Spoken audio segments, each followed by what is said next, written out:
விடாமுயற்சி இந்த படத்தை அவர் தான் பண்ணியிருக்கணும். ஆனால் அவர் கொஞ்சம் அலட்சியமாக இருந்துட்டார். இல்லை, எப்போவுமே சம்மர் வெக்கேஷனில் படங்கள் வர்றது ரொம்ப ரொம்ப நல்லது. ஏன்னா இப்போ குடும்பங்களோட அந்த படம் தான் இப்போ அடுத்த ரிலீஸுக்கு ரெடியாக இருக்கு.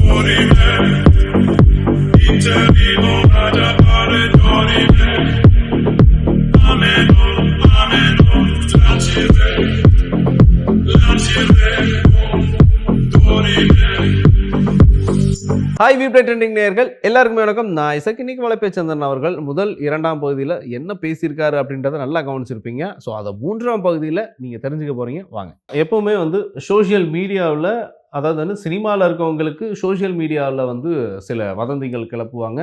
அதில் ஏதாவது நியூஸ் மக்களுக்கு தெரியப்படுத்தும் விஷயமா ஏதாவது பண்ணணும் அப்படின்றதுனால, அதாவது ஒருத்தருடைய நற்பெயரை கெடுக்கணுன்றதுக்காக ஏதாவது ஒன்று பண்ணுவாங்க. ஸோ அது நிறைய இடங்கள் நடந்துட்டு தான் இருக்குது. ஸோ அதுவே அவங்களுக்கு நல்லதாக அமைஞ்ச விஷயமும் இருக்குது. பட் இப்போ அவர் இன்ஸ்டாவில் ஒரு ஸ்டோரி ஒன்று கிரியேட் பண்ணுறாரு. அது மூலமாக அவருக்கு ஏற்படக்கூடிய ஒரு விளைவுகள், அங்கே என்ன நடந்துச்சு, ஸோ எதுக்காக இந்த மாதிரியான ஒரு சூழலை அவர் கிரியேட் பண்ணிக்கிட்டாரா, இல்லை யதார்த்தமாக நடந்த விஷயமா? விக்னேஷ் சிவன் அதானே பார்த்தேன். அந்த கடைசியில் அந்த பேரை சொன்னால் தானே எவருங்கிறது நமக்கு தெரியும். Okay sir.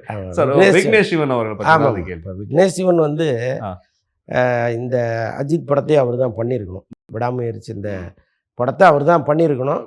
ஆனால் அவர் கொஞ்சம் அலட்சியமாக இருந்துட்டார். அவர் ஒரு தொழிலில் ஆர்வமாக இல்லை. அவர் மனைவியை கூட்டிகிட்டு ஒவ்வொரு நாடாக சுற்றுறாரு. அப்புறம் இங்கே கவர்மெண்ட் தொடர்பான பல விளம்பர படங்கள்லாம் எடுத்து கொடுக்குறாரு. அவருடைய கான்சன்ட்ரேஷன் முழுக்க இப்படி போயிருச்சு.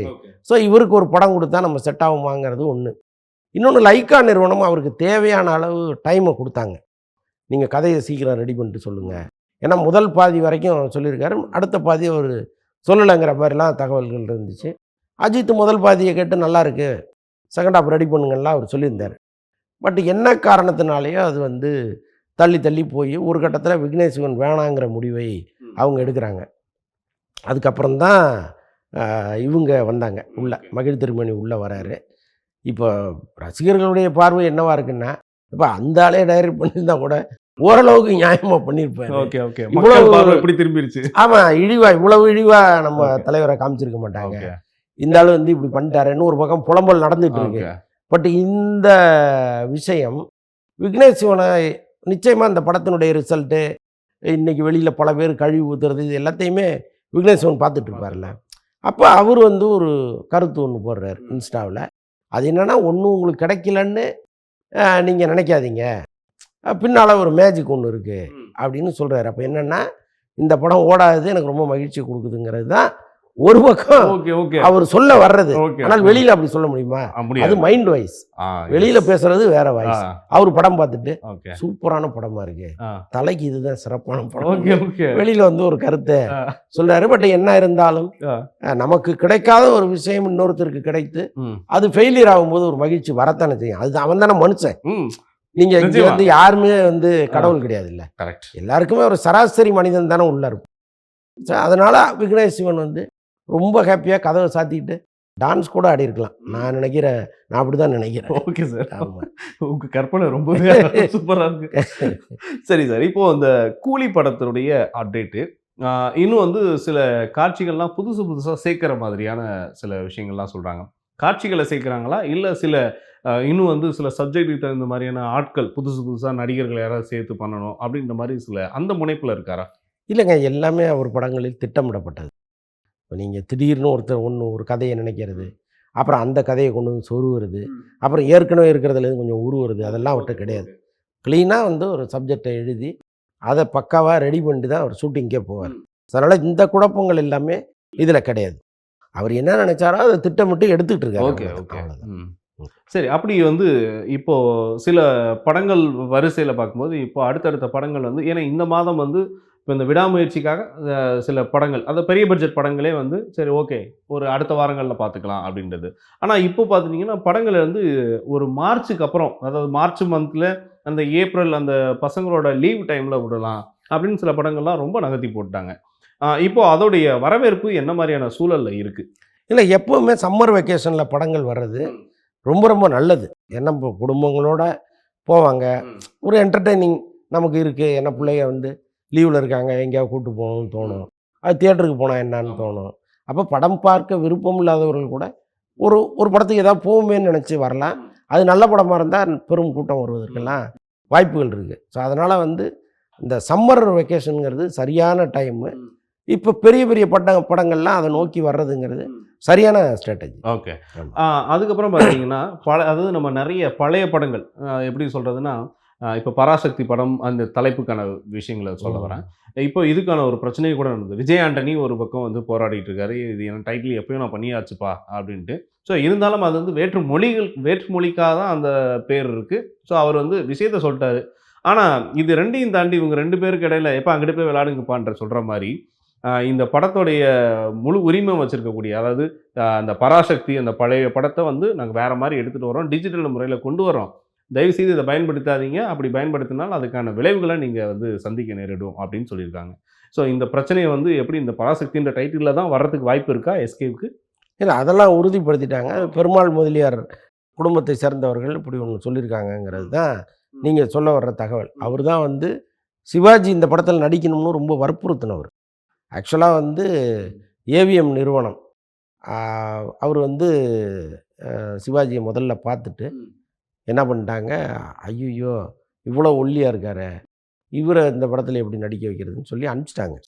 அப்போ இந்த பெருமாள் முதலியார் தான் இல்லை அந்த பையன் வந்து நல்ல பையன், நல்லா பிரமாதமாக நடிப்பார், ஒல்லி தானே பிரச்சனைன்னு கூப்பிட்டு கூட ஒரு ஆளை போட்டு இவருக்கு சாப்பாடு வாங்கி தர்றது தான் உங்களுடைய வேலை, அதுவும் ஒரே இடத்துல சாப்பிடக்கூடாது, ஊராக போங்க, என்னென்ன ஸ்பெஷல் இருக்கோ அங்கெல்லாம் சாப்பிட்டு ஒரு 6 மாதம் கழிச்சு வாங்கன்னு அனுப்பி விட்டார்.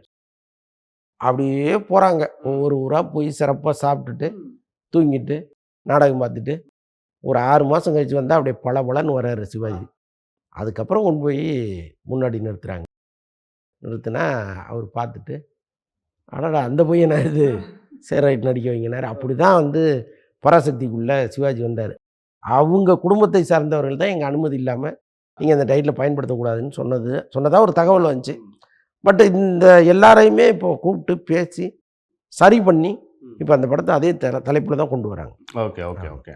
அப்போ விஜய் ஆண்டனி அவர்கள் அந்த போராட்டம் அது எப்படி, ஏன்னா இதுக்கான இல்லை எல்லாத்தையுமே சரி பண்ணிட்டாங்க. ஓகே, இதில் எந்த காம்ப்ளிகேஷனுமே இப்போ இல்லை. அந்த பட நிறுவனம் வந்து இப்போ டான் பிக்சர்ஸ் தான் அந்த படத்தை பண்ணுறாங்க.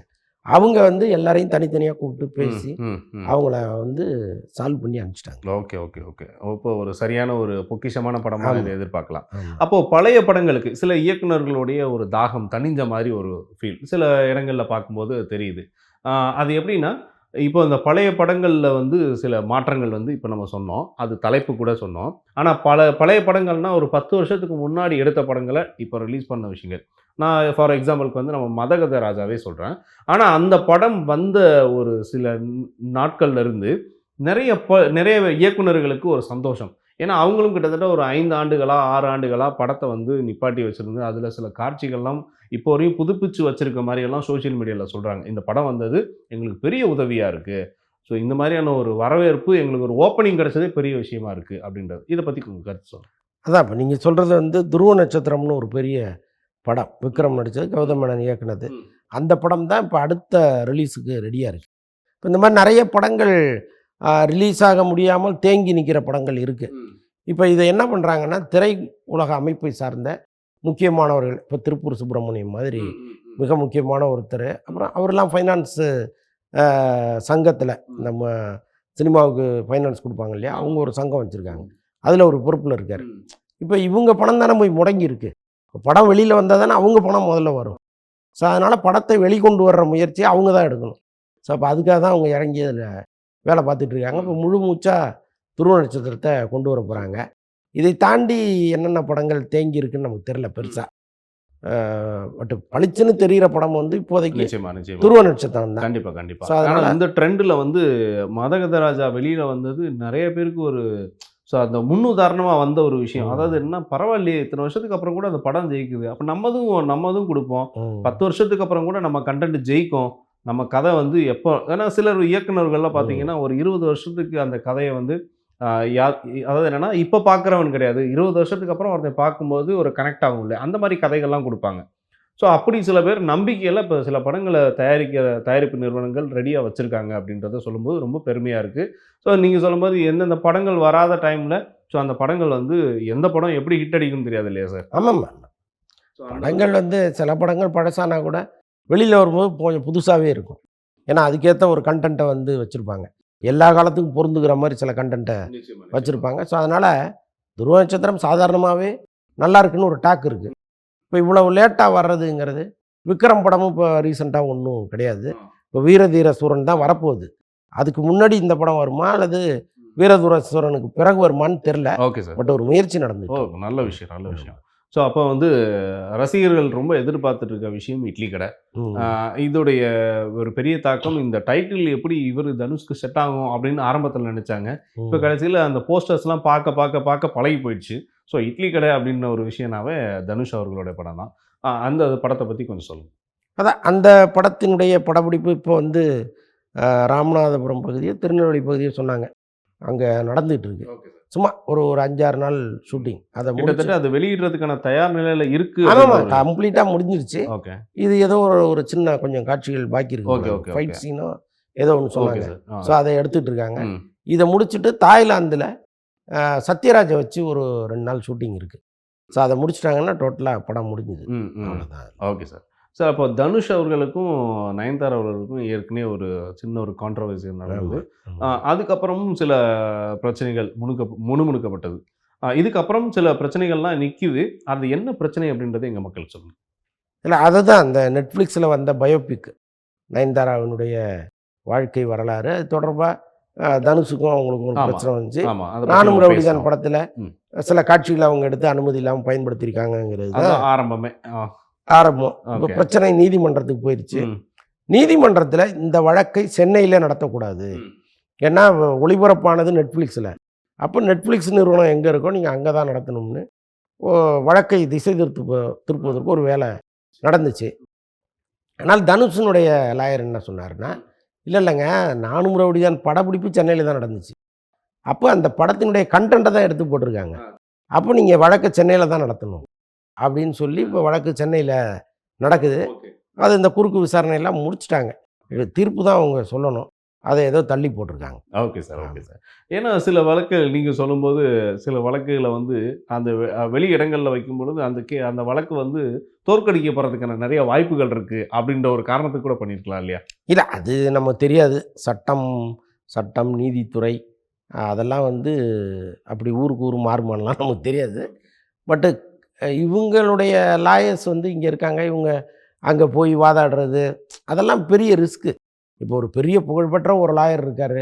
இவர் இங்கேருந்து கிளம்பி போய் மும்பையில் வாதாடிட்டு திரும்பி வரணும்னா அது பெரிய வேலை. அது அப்போ என்ன பண்ணுவார், அவருடைய ஜூனியர்ஸ் அனுப்புவார். ஸோ இந்த மாதிரி அது தேவையில்லாத சிக்கலாகும். இங்கேங்கும்போது நம்ம எப்போவுமே வந்து தண்ணியில் முதல்ல தானே ராஜா.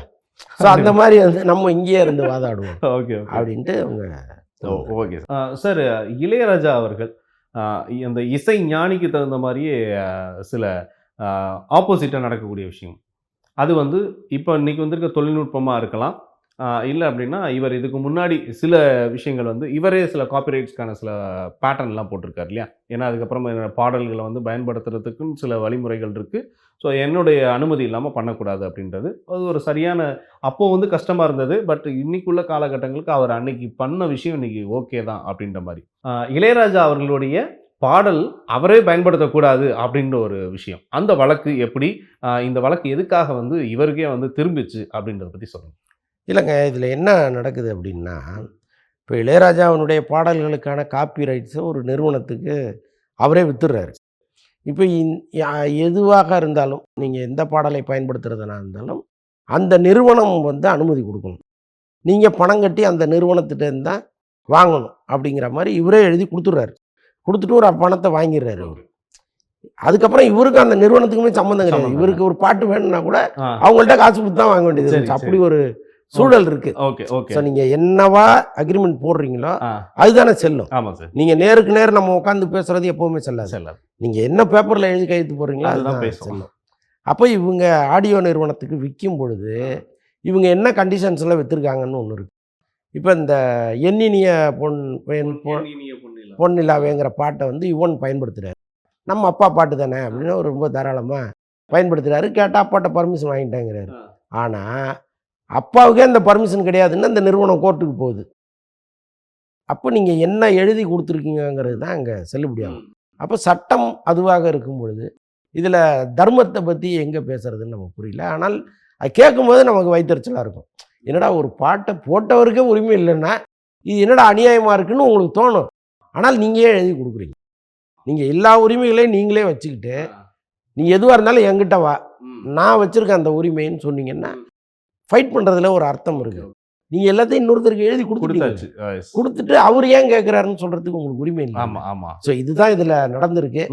பட் இதில் யாரை குறை சொல்கிறதுன்னு நமக்கு தெரியல. வாங்கினவங்களும் ஒரு பெரிய தொகையை கொடுத்து இளையராஜாட்டேருந்து வாங்கிட்டு போயிருக்காங்க. இளையராஜா அதை உருவாக்கியிருக்காரு. இப்போ இந்த ரெண்டுமே நியாயமாக நமக்கு படுது. ஆனால் சட்டம் என்ன சொல்லுது அதுதானே சரியா? நிச்சயமா நிச்சயமா. ஏன்னா தயாரித்த பொருள் விற்கப்பட்டு விட்டது. ஆமாம், அவ்வளோதான். நீங்கள் நம்ம வீட்டு கொள்ளையில் விளைஞ்ச வாழைத்தார கடையில் வித்துடுறீங்க, அப்புறம் ஏன் தாருன்னு ஒரு பழம் எப்படி விற்க முடியும்? அதான் இங்கே பிரச்சனை. Okay okay. அப்படின்னாலும் காசு கொடுத்துதான். நல்ல ஒரு புரிதலான ஒரு விஷயம் சொல்லிட்டீங்க. சரி, இவரே வந்து நம்ம இசைஞானி அவர்களே வந்து இன்னைக்கு உள்ள வளரும் தலைமுறைகளுக்கு இசையை வந்து ரொம்ப விரும்பி சில பேர்லாம் வந்து எடுத்துக்கிறாங்க. அதெல்லாம் பார்க்கும்போது ரொம்ப பெருமையாக இருக்குது. இன்னும் பல ஞானிகள் வந்து உருவாகணும் அப்படின்றது தான் அவருடைய ஆசையும் கூட. ஏன்னா சில விஷயங்கள் அவரே சொல்கிறாரு, நான் ஏதாவது ஒரு விஷயத்த சொல்லுவேன், அந்த சொல்கிற விஷயத்துக்கு இளையராஜாக்கு கர்வம் இருக்குது அப்படின்னு சொல்லிடுவீங்க. சரி, அதெல்லாம் வந்து நான் தட்டி விட்டுட்டு நான் அடுத்த விஷயங்களுக்கு போனால் கூட நான் இருந்தாலும் வரக்கூடிய ஜென்ரேஷனுக்கு நான் வழிவிடக்கூடிய ஆள் தான் அப்படின்றது, நல்லா வளரட்டும் அப்படின்னு சொல்லக்கூடிய ஒரு ஆள் தான் அப்படின்ற ஒரு பெருந்தன்மையாக சொல்கிறாரு. ஓகே. ஆனால் ஏஐ தொழில்நுட்பத்தை பற்றி நம்ம நிறைய விஷயங்களில் பேசியிருக்கோம். பட் அந்த ஏஐ தொழில்நுட்பத்தோட போட்டியிடுறதுக்கு வர்ற இளைஞர்கள், வர்ற தலைமுறை ரெடியாக இருக்கீங்களா அப்படின்னு ஒரு கேள்வியை வேறு கேட்டுடுறாரு. ஸோ இந்த கேள்வி நீங்கள் எப்படி பார்க்குறீங்க? ஆனால் அவரே அந்த ஏஐ கூட போட்டியிடுறதுக்கு ரெடியாக இருக்கேன், வேணா போட்டி வச்சுக்கலாமா அப்படின்னு கேட்குறாரு. இதை எப்படி நீங்கள் பார்க்குறீங்க? இல்லை, இப்போ அண்மை காலமாக இளையராஜா வந்து அவருடைய சிம்போனி தொடர்பாக பல சேனல்களுக்கு பேட்டி கொடுக்குறாரு. ரொம்ப கேட்கும்போது அவ்வளோ அருமையாக இருக்குது. இத்தனை வயசில் ஒருத்தர் இவ்வளவு ஆர்வத்தோட பேசுகிறாரேங்கிறது ரொம்ப பிரமாதமாக. அதை வந்து நான் அப்படி ரசித்தேன். இன்னொன்று பல கேள்விகள், இப்போ நானே பல இடங்களில் பேசியிருக்கேன். இளையராஜாவை பெரிய கர்வம் பிடிச்சவர்னு எல்லாரும் சொல்கிறீங்களே, ஒன்றும் இல்லாத உனக்கும் எனக்குமே கர்வம் இருக்கும்போது அவ்வளோ பெரிய இசை கடவுள் அவருக்கு ஏன் இருக்கக்கூடாதுன்னு நானே கேட்டிருக்கேன். பல சேனல்களில் நான் பேசியிருக்கேன். கிட்டத்தட்ட அதை தான் இளையராஜாவும் கேட்குறாரு. என்ன கர்வம்னு சொல்கிறீங்களே, எனக்கு இல்லாமல் வேற எவனுக்குடா இருக்குங்கிறாரு. ரொம்ப நிஜமாவே அந்த வார்த்தை வந்து என்னை அப்படி சந்தோஷப்படுது. ஏன்னா இப்போ இளையராஜாங்கிறவர் வந்து அவ்வளவு உழைச்சி, அவ்வளவு போராடி, அவ்வளவு கற்றுக்கிட்டு தான் அங்கே வந்து உட்காந்துருக்காரு. சும்மா ஏதோ கடவுள் மண்டையை திறந்து உள்ளே போடல. அவர் சொல்கிறாரு ஆன்மீகம் இருக்குது, ஆன்மீகம் இல்லாமல் இது வராதுன்னு சொல்கிறாரு. ஆனால் அவர் சும்மா திண்ணையில் உட்காந்து அதை வாங்கிட்டு வரல. அவர் காலையில் 4 மணிக்கு எழுந்துச்சி இசை கற்றுக்க போய் 4 மணிலேருந்து ஒரு குறிப்பிட்ட நேரம் வரைக்கும் கற்றுக்கிட்டு அவர் மத்தியானம் சாப்பிட்டாரா சாப்பிட்லையாங்கிறதே பல நேரம் அவர் மறந்து அவர் மறுபடியும் படுக்கிறதே 12 மணிக்கு தான் படுப்பார். 12 to 4 தான் அவருடைய தூக்கமே. ஸோ அதுக்குள்ளே அவர் வந்து மன நிம்மதியாக தூங்கிக்கணும். மற்ற நேரம் முழுக்க தேடல் தேடல் தேடல், கற்பிதம் கற்பிதம் கற்பிதம்னே ஓடி இருக்காரு. ஸோ அவரை வந்து நம்ம ரொம்ப அசால்ட்டாக ஒரு கர்வம் அப்படின்னா அதெல்லாம் சொல்கிறதுக்கு நம்ம யாருக்குமே தகுதி கிடையாது. ஓகே சார், ரொம்ப நன்றி. நன்றி. ஸோ இது மாதிரியான புது புது விஷயங்களை நம்ம அடுத்த நிகழ்ச்சியில் தெரிஞ்சுக்கலாம். அதுவரை உங்களிடமிருந்து விடைபெறப் போவது உங்களுடைய அன்பு தொகுப்பாளர் நாய்சன். சட்டா பாய்.